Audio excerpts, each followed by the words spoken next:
سؤال. هو الرجل معاصر. نعم صحيح. أنا أسألك سؤال. لما هو يقول أن الشيعة قتلوا الحسين أو فعلوا بالحسين، هو كان معهم يعرفهم؟ لا، محسن الأمين يتكلم على بيعة السجاد، أما أتكلم لك على الشيخ المفيد. نرجع على بيعة السجاد. لا نجي على بيعة السجاد عليه السلام. الآن بين محسن الأمين وبين الإمام السجاد عليه السلام 1350 عام. أنا أسألك بالله العظيم، هو شافه عنده فيديو؟ عليكم السلام.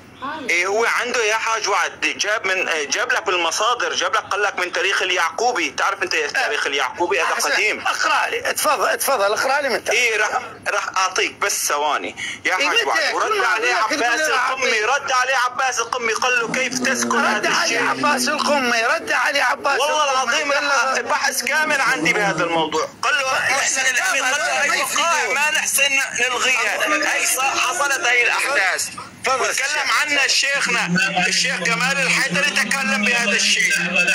هي حقائق ما نحسن نخفيها يا حاج. يا بتكلم عليه السيد كمال، تكلم عليه عباس القمي. برنامجنا هنا برنامج تحقيق. جبل، تدري شنو جبل؟ لو خلينا بالقضيه الاولى، قضيه الحسين. والله ارجع لك على القضيه. والله ما تقدر، اقسم بالله العظيم اليوم اثبت لك. لا انت ولا الف ولا اول مره واعترفت بالمال الكوفه هم من قتل الحسين. بابا انا تدري شنو قتلوا الحسين يا حاج وعد. اظهر بالحق. زمجر. اسمع، لا انت ولا الف من ورائك يستطيع ان يقف امام هذا البرنامج. انا اخاطب القلوب الحيه. الان البرنامج مع العاطفه جانبا يا حاج وعد. انت تتكلم بالعاطفه. خل خدمك. الان البرنامج يوميا يكتبون لي سنة وشيعة، وربي شاهد يكتبون لي الآن وصل إلى المجالس. ليش؟ لأن احنا نحلل العبارة، نفكك العبارة. الله لما حللت العبارة قلت لي بايع رغم عنه، قلت لك الحسين ضربت لك كل كلام. يلا السيد الحبيب صار معصوم يخالف معصوم آخر. طيب شيخنا تفضل. حدينا هذه يعني ما اعرف هذا حقيقه. احنا لو ننساق خلف كل متحدث، لو نجي نقدم خدمه للناس ونفهم الناس. هذا الاخ يعرف بما لا يعرف. الان امامك انت بمساله بسيطه، هو مو يقول السيد محسن الحكيم بهذا الشكل. كامرتك سيدنا شيخنا. ادري هو مو يقول السيد محسن الحكيم بهذا الشكل. الان قدامك عندك كتب ومصادر لو ما عندك. لا موجود.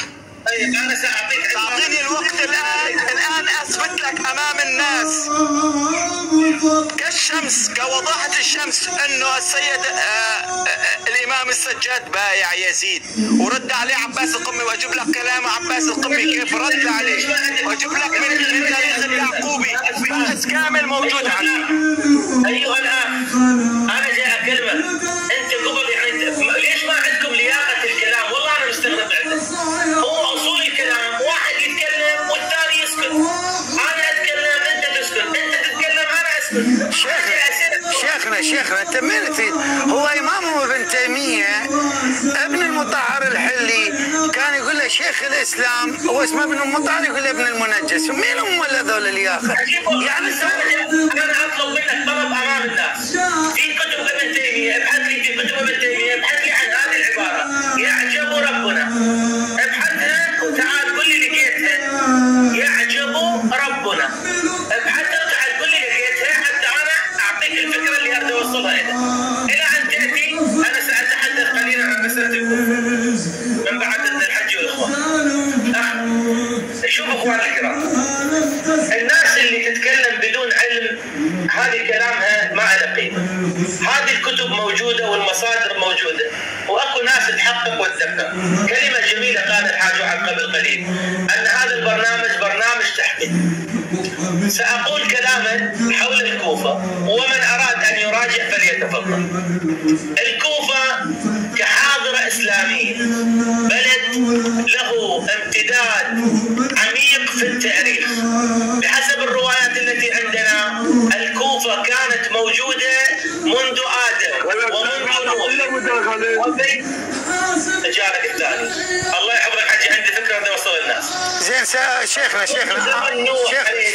شيخنا انا اريد اقاطعك قبل فكرتك. عندنا يمكن خبر مفرح يفرحك ويفرح الزهراء عليه السلام وانت ترجع. فعندنا احدى الاخوات اعتقد يكتبوا لي تريد ان تعلن تشيعها. فانا ادري بيك. طيب الاخت الكريمه موجوده. السلام عليكم. السلام عليكم. لا عليكم السلام اختنا. لا الاخت اللي نعم حجي.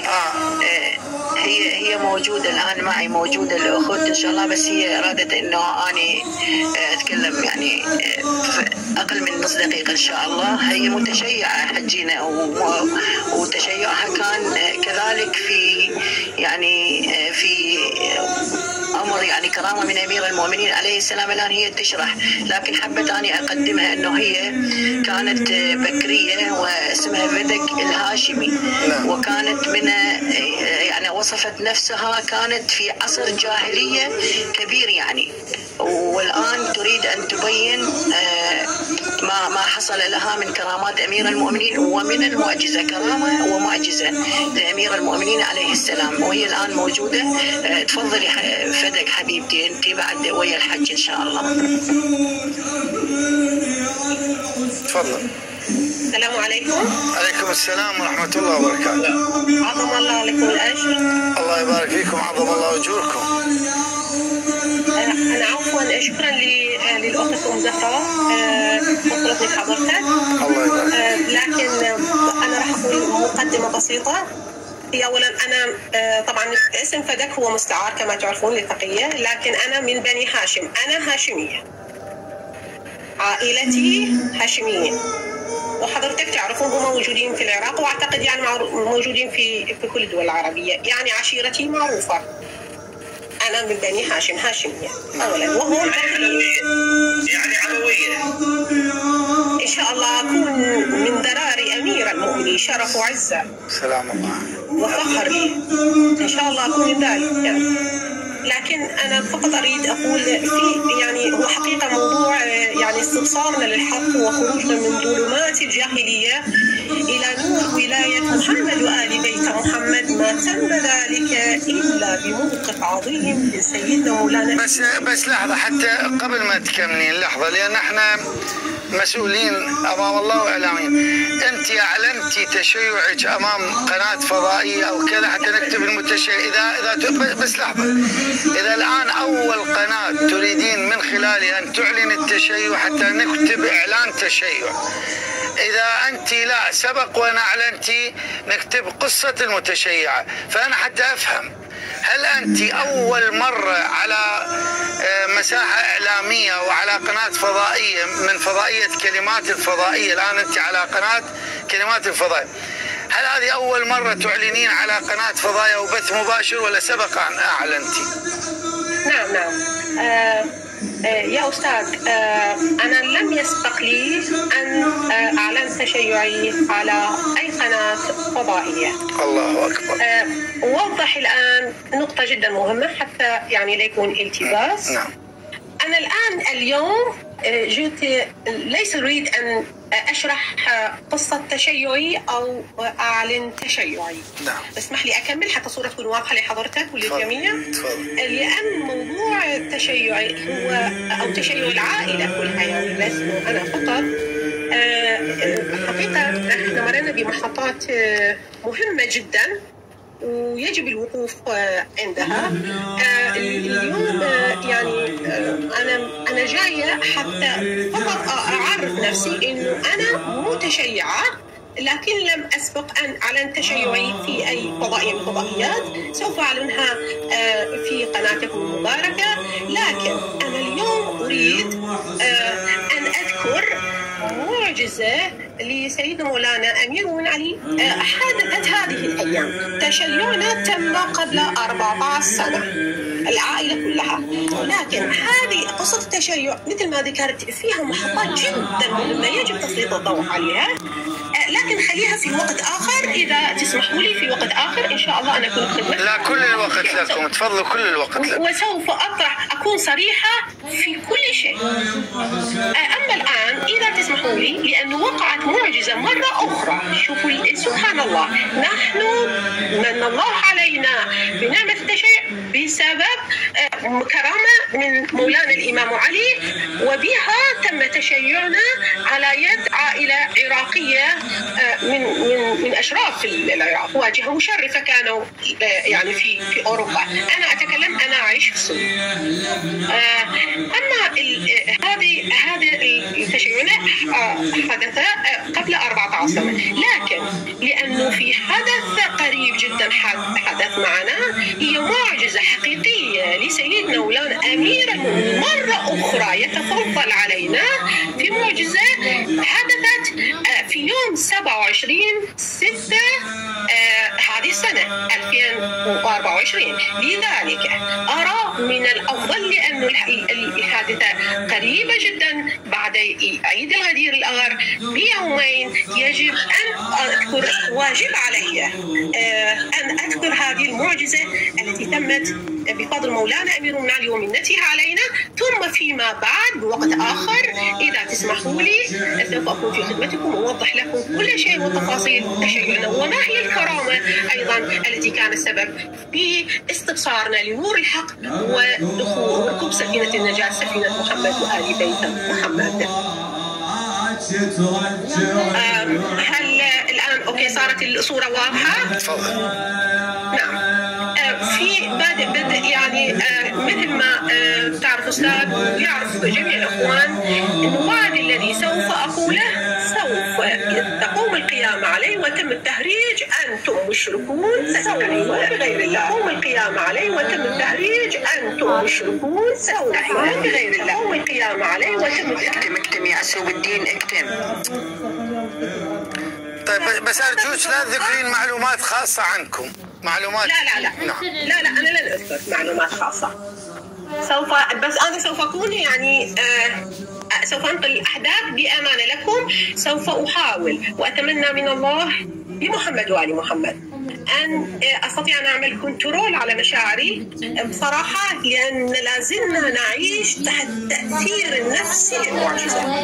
فأتمنى أن لا أنهار بالبكاء أو بالتأثير، وأمسك أعصابي. بدأت أرجف، أمسك أعصابي وأنا أروي لكم وإلى كل أصحاب الضمائر الذي حدث معنا. أتمنى مولاي علي يعني أعطيني القوة أني أتماسك لأنهار.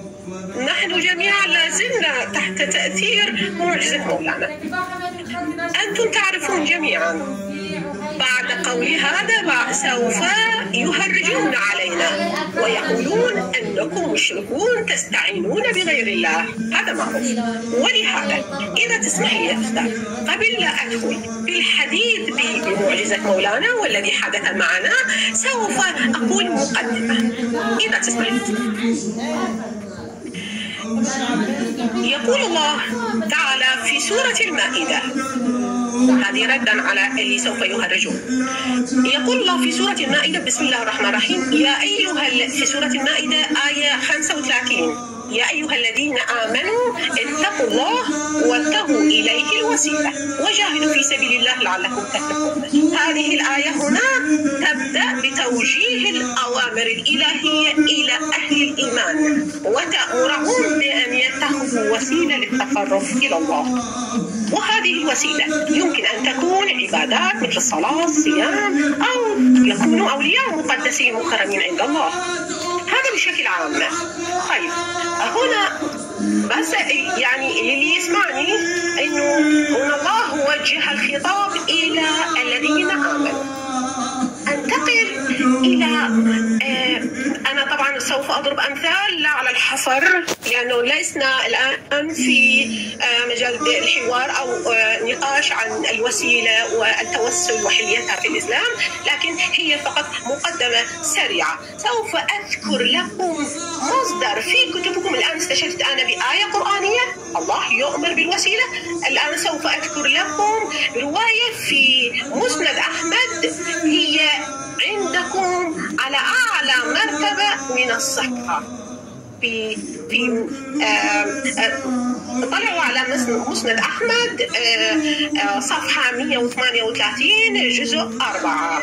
هذه الرواية يذكرها أحمد بن حنبل وهو إمام الحنابلة والوهابيين.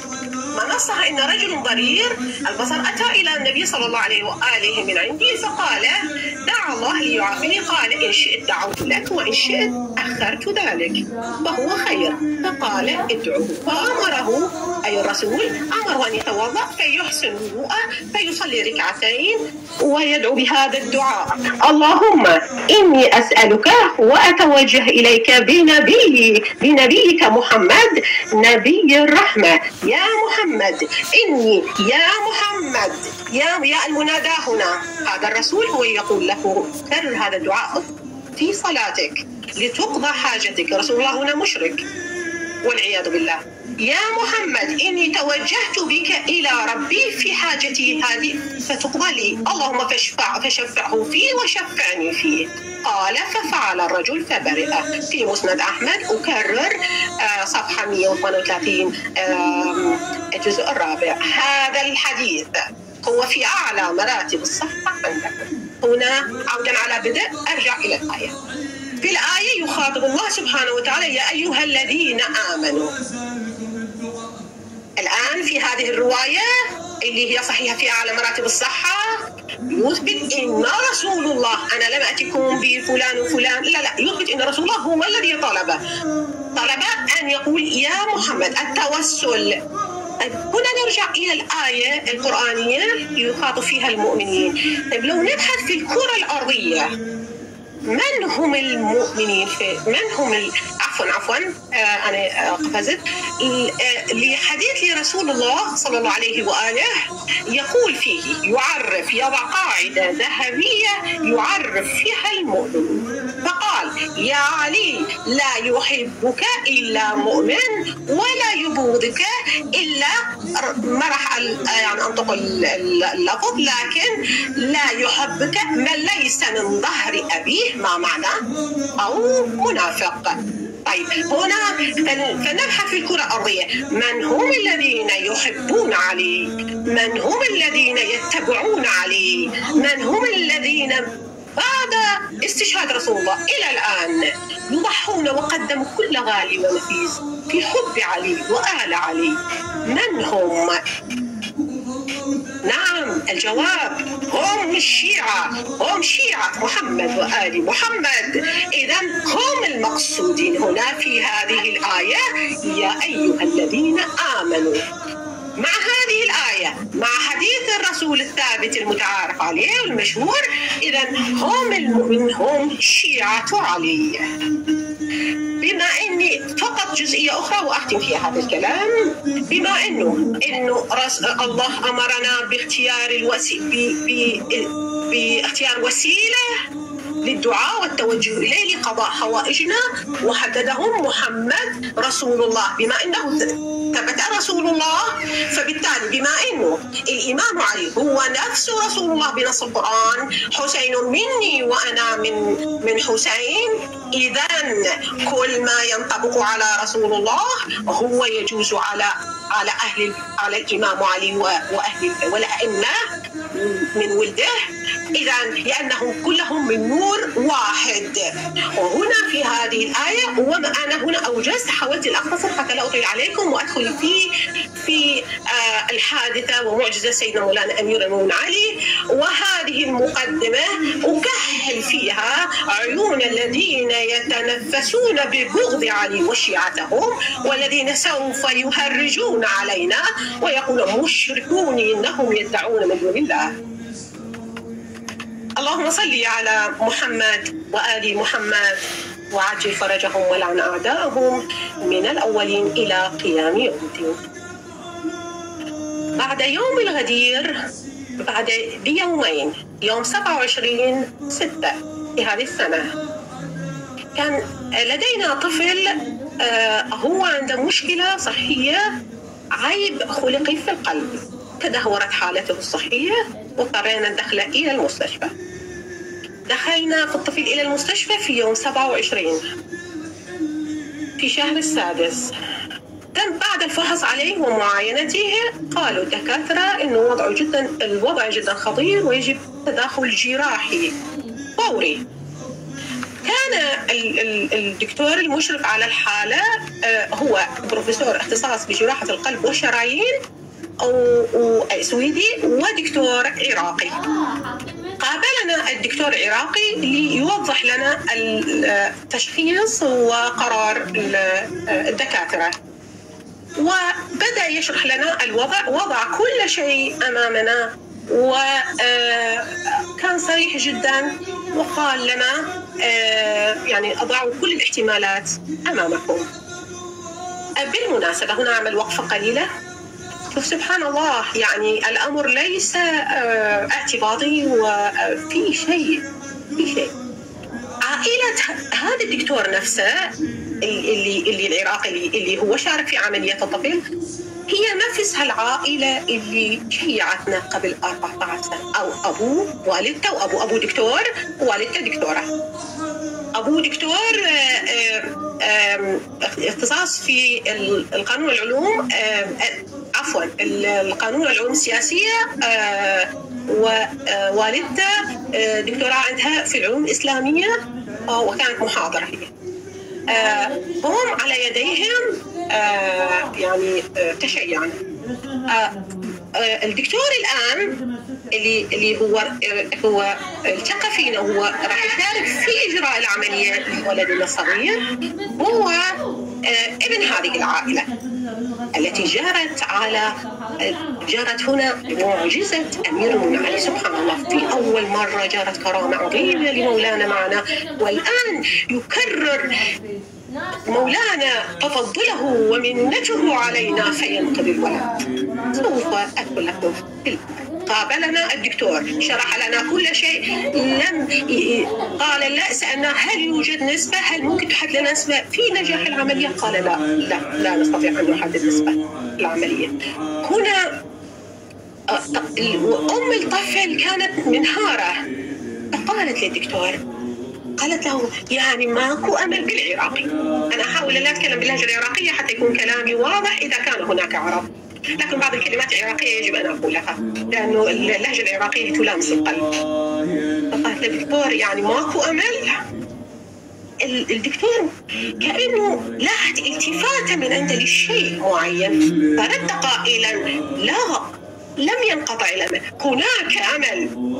أختي أنت أريدك بقلبك المحروق تتوجهي إلى النجف، إلى باب حطة، إلى حيث أمير المؤمنين علي بن أبي طالب، بقلبك المحروق على ولدك، وتقولي يا علي أنا بشاربك وأريد وليد منك. يا علي ما ضل أمل عندنا بعد الله غيرك، وأريدك تحضر يا وليدي باكر. نصا نحن بعد أن ذكر لنا الدكتور مولانا أمير المؤمنين علي كأنما إحساسنا الوضع اللي عشناه، كل العائلة كنا موجودين، كأنما إحساس الغريق الذي يطلب النجاة. كلنا إذا موافقين على العملية، لأنه طالب من عندنا الموافقة على العملية. قلنا إذا موافقين. بقت العائلة طول يوم 27 إلى صباح 28 تمت فيه العملية بالمستشفى. نحن لا بدون نوم بدون أكل، فقط نكرر نلهج باسم نادي عليا مظهر العجائب تجده عونا لك في النوائب، كل هم وغم سينجلي بولايتك يا علي يا علي يا علي. نعم كل هم وغم بولاية علي في الدنيا والآخرة سوف ينجد. إلى أن هذا الذكر بالمناسبة هو قال لنا الدكتور قال لنا كرروا هذا الذكر، نادوا الهجوا بهذا الذكر، له أسرار عجيبة.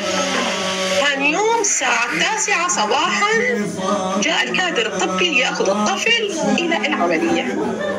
كان الطفل خائف ويبكي بشدة، يريد أمه.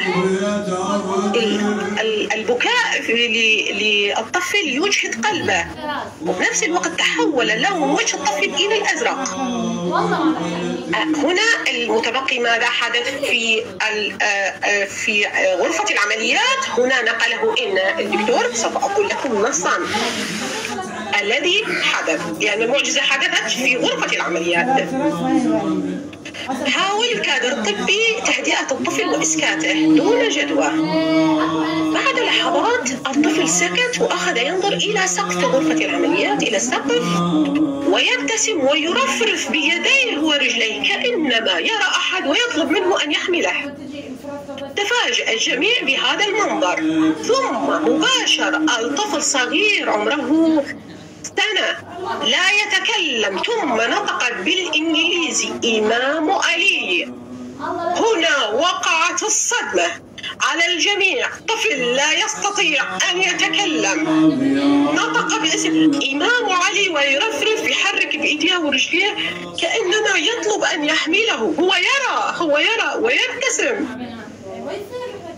يقول الدكتور أنا استوعبت، أنا فهمت. فقلت، هذا كلام الدكتور، هنا هو الدكتور يتكلم يصف الوضع، يقول أنا قلت هلا بأمير المؤمنين، هلا بحاضر الشداد، السلام عليك سيدي ومولاي يا علي. يقول الدكتور أنا انهارت من البكاء. الموجودين الدكتور الاختصاصي اللي هو اختصاص في جراحة القلب والشرايين سويدي، والكادر الطبي، ومن صدموا اوه ماي جاد، يعني كيف تكلم هذا الطفل؟ ما هذا الذي نراه؟ تصرفات الطفل.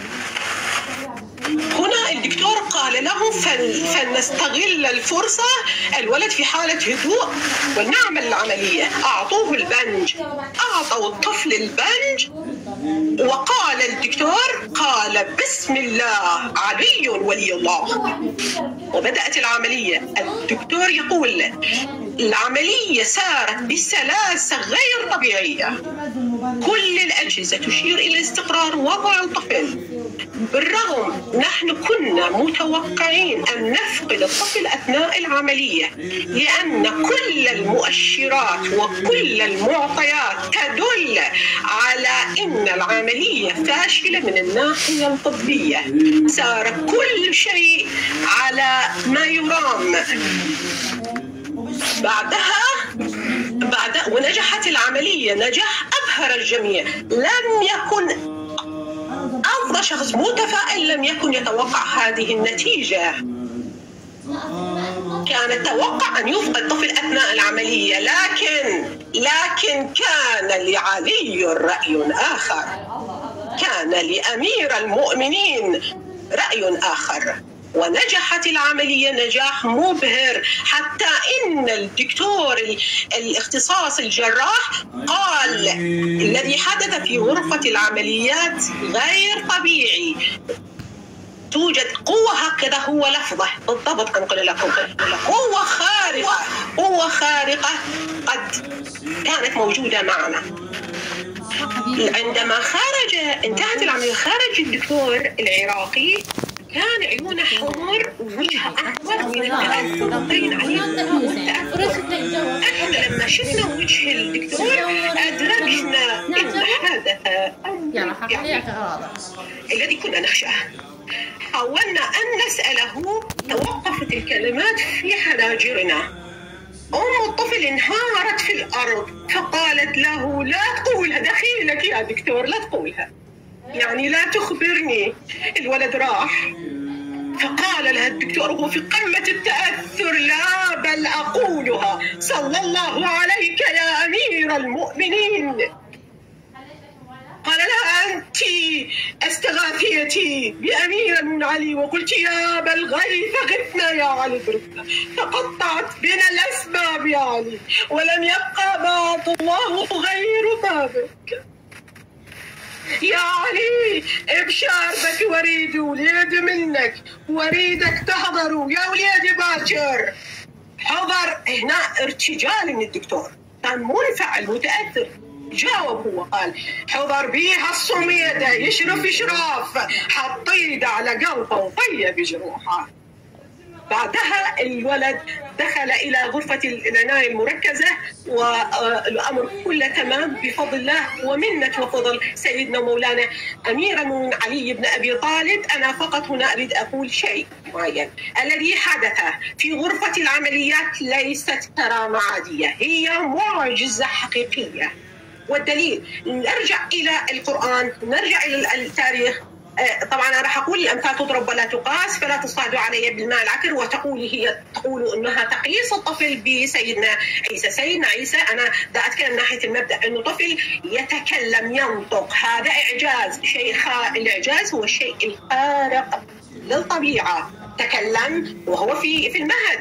وايضا الطفل في قصه نبي الله يوسف ايضا الذي قال نطق وهو صغير، الذي قال إن كان قميصه قد من دبر إلى آخره، هذا أيضا طفل وحدثت معجزة. بل هو كان هو وأهله مؤمنين بعقيدة فرعون كافرين. هذا الطفل الذي حدث معه المعجزة هو مؤمن ابن مؤمنين، هو موالي ابن موالي، هو رافضي ابن رافضة، هم على شيعة محمد، هم متشيعين لمحمد وآل محمد. إذا لماذا عندما تأتي النوبة إلى أمير وأهل البيت لا نقول إعجاز، وعندما تهبط مع الآخرين حتى وإن على يد كافر نقول معجزة؟ مثلا هذا الطفل في قصة نبي الله يوسف، إنه البغض لأمير المؤمنين علي إلى الذين يسمعونني من الذين يتنفسون ببغض علي وشيعته. أنا فدك الهاشمي هاشمية أبا عن جد. والدي أريد أقولها، والدي كان عميد في كلية الأركان في الجيش في عهد هدام الظالم. عشيرتي معروفة، نعم خل تسمي هم يعرفون صوتي فليسمعون. سوف أعلن تشيعي وتشيع الرافضي، وسوف أجهر بكل ما حدث معنا بالتفصيل. أقولها لن أخاف، أنا في حالة أريد أن أعبر عن أي شيء لامتناني لسيدي مولاي أمير المؤمنين علي، من باب تطبيقا والتزاما بقول رسول الله: من لم يشكر المنعم عليه لا يشكر صاحب النعم الذي هو الله. وأنا أقول شكرا لك يا سيدي مولاي يا علي، ما قصرت معنا لا في الأولى ولا الآن، ولن تقصر معنا حتى في الآخرة.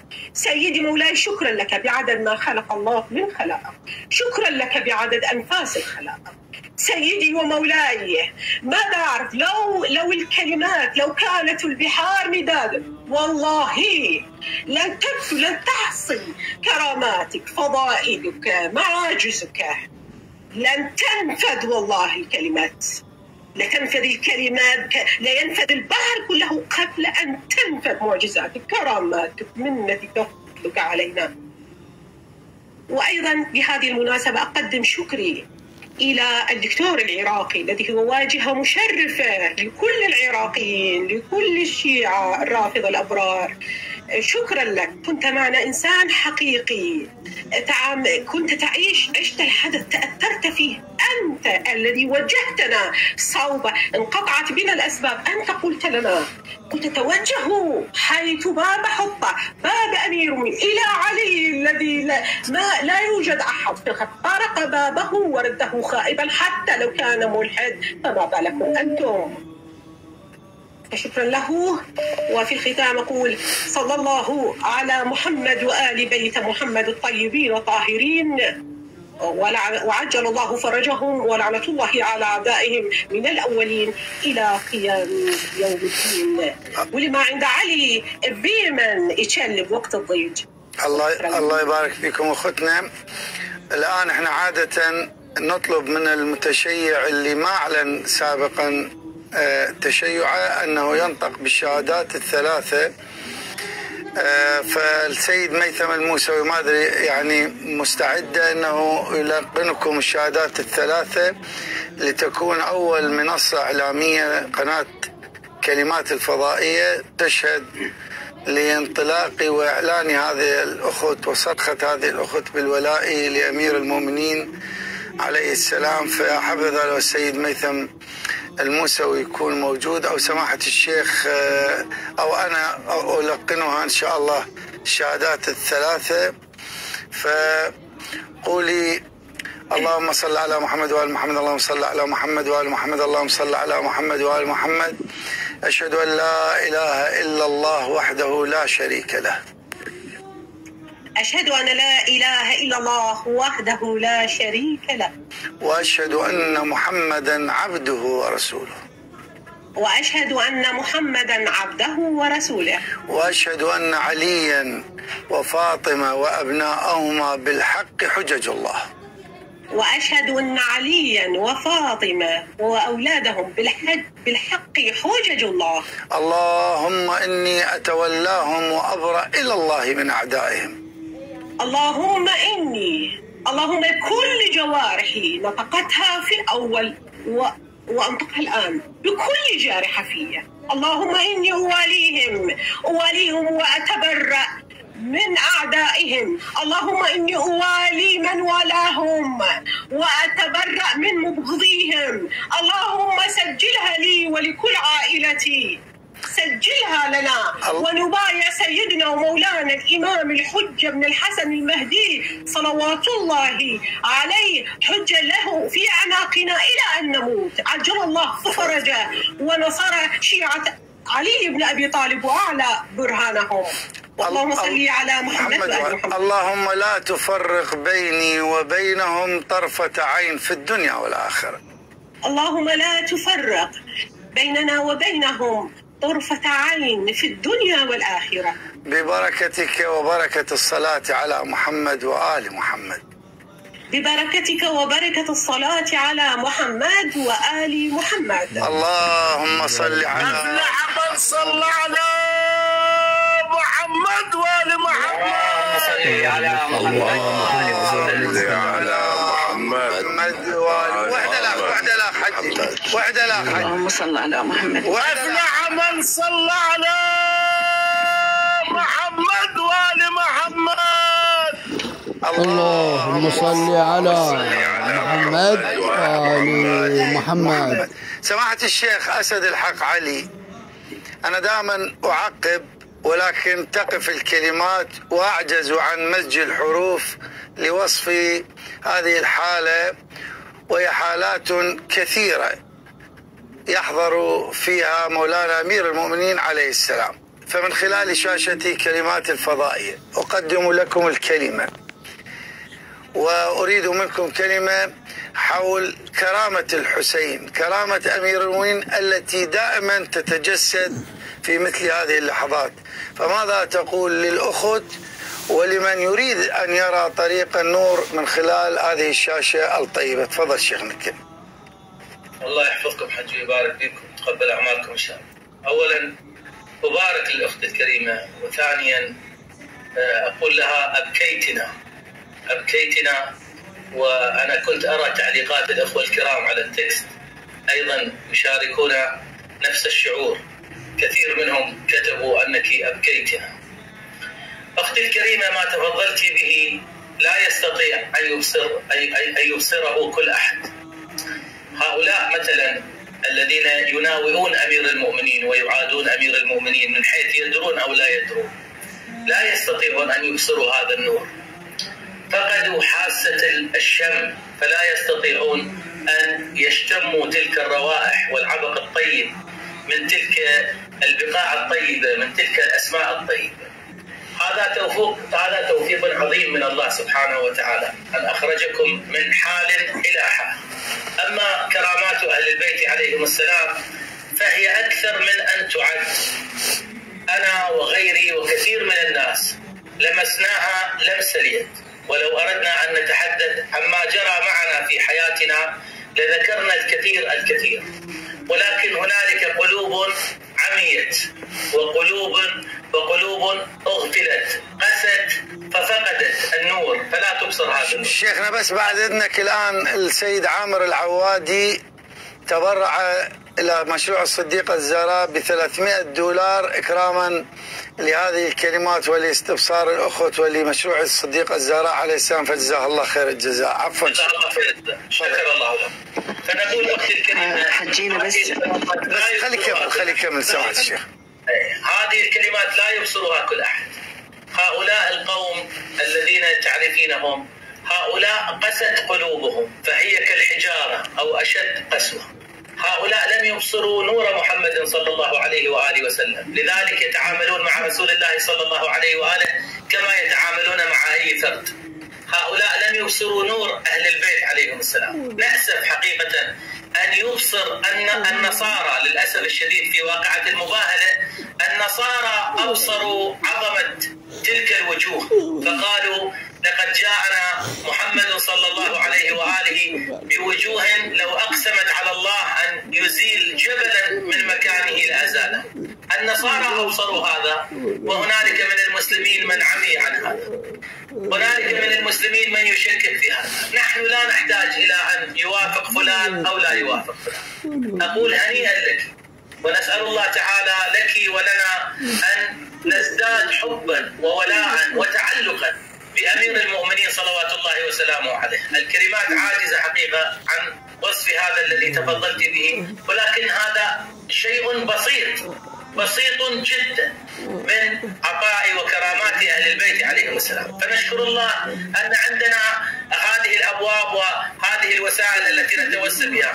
واقعا الجماعة الآخرين مساكين، احنا لما تضيق بنا أمورنا نطرق باب هؤلاء العظماء في أن يتوسلوا إلى الله سبحانه وتعالى وتقضى حوائجهم.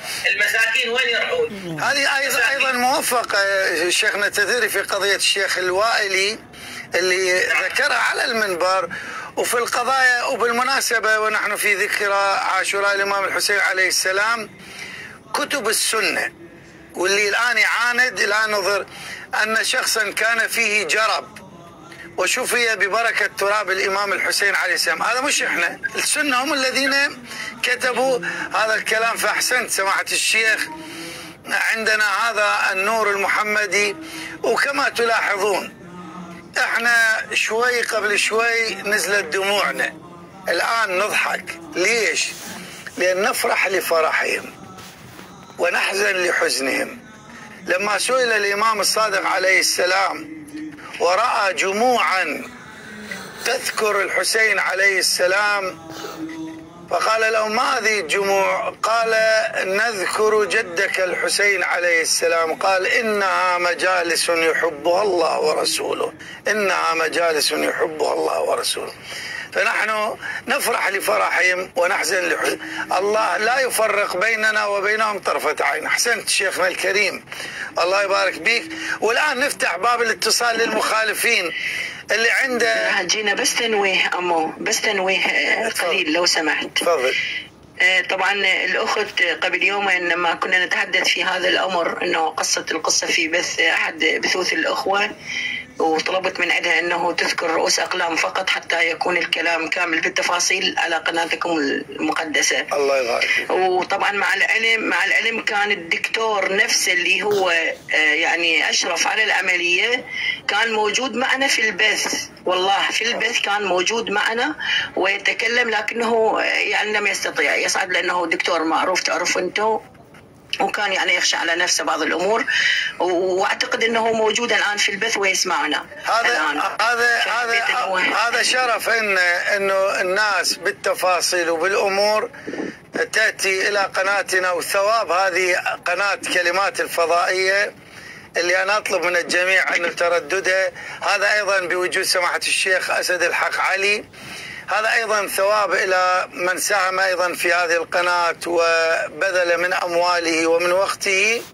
هذا أيضا شيء جيد. أنا أفرح كلما كثرت المنابر الإعلامية. هذه قصة علي خواطر فكرية، حرية التعبير، فاطمة، نهلة، جهاد، كل الأخوة راح يسجلوها ويقطعوها وينشروها بدموعها، بالدموع والابتسامة والقصة وحرقة القلب والكلمات الطيبة. أخت هاشمية تعلن تشيعها كرامة لأمير المؤمنين عليه السلام. انظروا هذه القصة كم ستبقى. راحلون نحن وتبقى هذه الكلمات إن شاء الله لنا في قبورنا. فسعيد من يساهم في نشر هذه الحقائق، وليقل من يقول وليطعن من يطعن، ولكن كما قال الشيخ الفاضل عندنا هذه الدوحة المحمدية الطاهرة، فالآخرون إلى أين يذهبوا؟ نحن نذهب إلى حيث رحاب محمد وآل محمد. شلون أسماء محمد، اللهم صل على محمد وآل محمد، فاطمة سلام الله على فاطمة، علي اللهم صل على محمد، الحسن، الحسين، أولاد الحسين، الثاني معاوية، يزيد، عبد الملك، مروان، شروان، عروان. هذا دين، هذا دين، هذا أنتم عليه. متى الإنسان متى تنتفض فيه الغيرة على الإمام الحسين عليه السلام حتى يتخلى؟ والله العظيم أنا ما عندي مجال. عندي أنا فقط أملك تقريبا 45 مصنف في وجوب طاعة الإمام الفاسق. طيب الحسين عليه السلام عندما ينتفض انتفض ضد الفاسق أم ضد الإمام؟ شوف هذا اللي سبق المحاور، لف لف لف لف، قلت له تبرأ من خلافة يزيد، هل يزيد عندكم ملعون؟ قال لا أنا ما لعنه. ليش؟ لأنهم يعتقدون أن الكرسي هو الذي يسيرهم. والله العظيم هذه الكلمة التي أطلقها البرنامج، أنهم صنفوا الخلفاء بناء على الكراسي، كرسي أول أبو بكر أفضل، كرسي ثاني عمر أفضل، كرسي ثالث عثمان أفضل، كرسي رابع علي بن أبي طالب عليه السلام أفضل، لأنه كراسي. لو قلبت المعادلة كان عليا عليه السلام هو الثاني، لقالوا أبو بكر ثم علي ثم عمر. والله حسب الكراسي. يا أخواني أنتم ترون الآن كل ملك يجي تلقى الصورة مالته أبوه، ورا شوية يجي جده يشيل هذا يخلي أبوه، يعني هاي يخلي أبوه للتزويق إنه أبوي موجود. وإلا كل ملك يجي كل رئيس جمهورية يخلي صورته وزوجته تصير هي السيدة الأولى. هذا هو الواقع. لماذا حسين رفض هذا الواقع سلام الله عليه؟ على أي حال خلي أقدم تفضل شيخ. ما رخصتك شوي. تفضل. أنا الآن إذا أجيب لك جوهرة وأجيب لك حجارة، شنو تختار؟ والله الجوهرة أغلى شوي. أبيع الجوهرة وأكمل بها المشروع. تيجي أنت كإنسان طبيعي. يا بغير قلت لك اختار الجوهرة. زين تختار الجوهرة. إذا أجيب لك فاكهة طيبة وأجيب لك فاكهة مو فاكهة، أجيب لك فد شيء من الخضروات الخربانة، شنو تختار؟ وأنا شيعي لو وهابي. أنت إنسان أختار. بغض النظر شيعي وهابي. لا مو أنت شيخنا، مو أنت غير تسأل سؤال أفهمه، لأن موجود الحسين عليه السلام واختاروا يزيد. يعني أنا بس أريد أقول شوف المفارقة المضحكة المبكية. نجي إحنا نقول هؤلاء أئمة طاهرون مطهرون باعترافكم واعترافنا، علماء أبرار أذكياء. هؤلاء الأئمة يقول لك لا ممنوع. لا تكذب. يقول لك لا ممنوع. يا بدي اعطينا مجال، طي مجال أبو عبد الملك. يعني تريد البرنامج كله لك؟ تفضل شيخ. اسمع، فتقول له هؤلاء أئمة أطهار مطهرين باعترافي واعترافك، يقول لك لا ممنوع. طيب شنو تريد بمكانهم؟ قال أريد الفاسق والفاجر. أسألك الآن هذا سؤال يا ليت الجماعة يجاوبون عنه. لو أن شو يعبر عنه الخليفه ولي الامر اللي على نظامهم، لو انه عذرا على هذه الكلمات، هذا ليس من شأني ولكن حتى ابين القضيه، لو انه تعدى على حرمه امه في جوف الكعبه في شهر رمضان في ليله القدر، ثم تعدى على ابيه والكاميرا تصور، هل يحق لكم ان تفسخوا بيعته وأن تقولوا له أنت لا تمثلنا؟ هل يحق لكم أن تعترضوا عليه بالسلاح والقول أم لا؟ لو أنه فعل هذا، الجواب أنا أجاوب عنه، الجواب لا يجوز.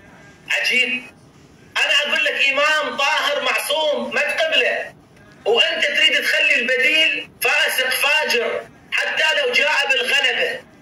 يعني حجي وعد بحسب القانون، أنا ولو آخذ شوي وقت، الآن واحد خرج على الأمير، ما هو حكمه؟ حكمه أن يقتل. يقتل. طيب هذا استطاع أن ينفذ بجلده وراح للغابة وجمع له جماعة وإجا مرة ثانية إلى قصر الأمير. إذا شافوه الشرطة لازم يقتلونه، لكن استطاع أن يصل إلى القصر، لا زال حكم القتل.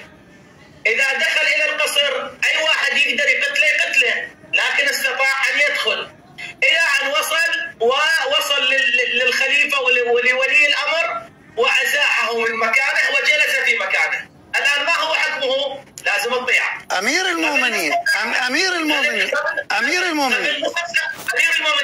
قبل نصف ساعة لازم تقتله، هسه لازم الطيعة. شنو هالشكل؟ خلي جاوبك ابو عاش النووي، لحظه ابو عبد عليكم. عليكم السلام معاويه، بس ابو عاش النووي والله ما بتصير. يلا تفضل معاويه، مو وعد ممكن مداخله اذا تسمح لي، عفوا تفضل.